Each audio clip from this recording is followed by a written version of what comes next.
An executive order that will allow cities and states to remove homeless people off the streets and place them in treatment centers. The order directs Attorney General Pam Bondi to reverse precedents that limit state and local governments' ability to commit homeless people who are at risk, who are a risk to themselves or to others within the community. And this is a very serious issue, but I am glad to a degree that the president is taking action here. We see this in New York City all the time.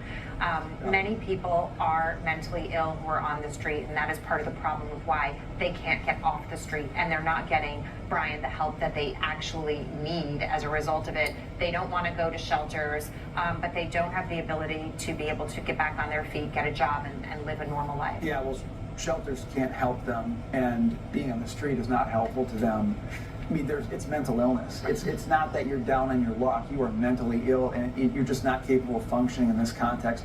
I mean, I'll see most of my time to Daga on this because she's been on this for years. But for years, cities and states have systematically reduced their ability to handle folks in that situation by closing institutions that probably could help them. I'm sure there's all sorts of examples of abuse out there in history, but there's also examples where these places can be very helpful, and we just don't do that right now. And it was stigmatized, I think, in a way that actually was counterproductive and caused people who could be helped actually encounter more harm because they're on the streets and have nothing. And I'm really glad that you brought up those facilities, but they also cost money. And again, to use New York City as an example, we spent so much money as a sanctuary city providing housing, shelter, school, healthcare for migrants, and our own homeless population, sort of just, they suffered and lingered.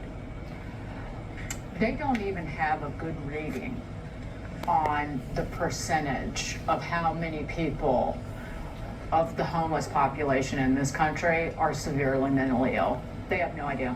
And mental health advocacy organizations will tell you that there has been a movement that started really with JFK, President JFK, right around that time. But it was a big push by the president and his family because of his sister Rosemary was lobotomized by his father. She was institutional. It was in a convent in essence after that.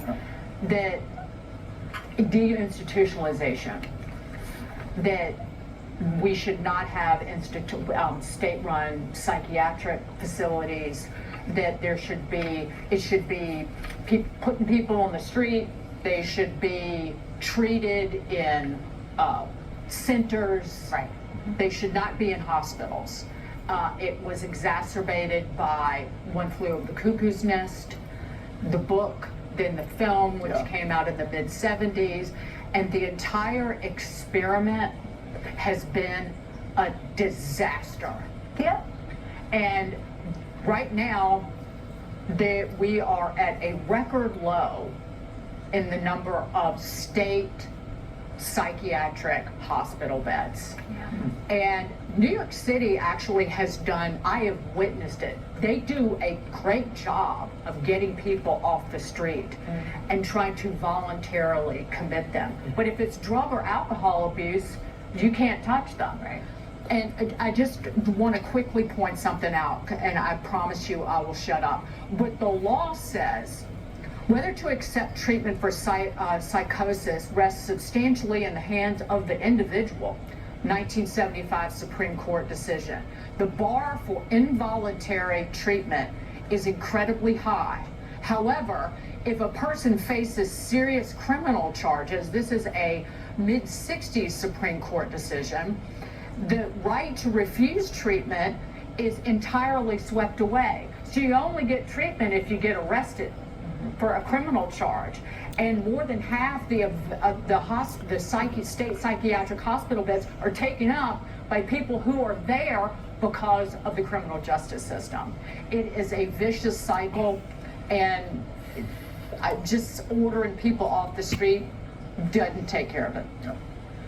David, real quick. Just a complete agreement with Dagan. You can't solve a problem if you don't know what's caused it, and these people have been in denial about the causation. It's deeper seated, and we have a lot of work to do here. Executive order is not going to fix it, but certainly bad city policy is making it worse, not better. Harm reduction is one of those city policies that don't work, especially in San Francisco, where they'll give you free drug paraphernalia. No, it's dehumanizing and And it's it hurts immoral. the community It's as well as immoral. the You're helping user. people to kill themselves. It's Yeah, gross. talk to their families. All right, we got to leave it there.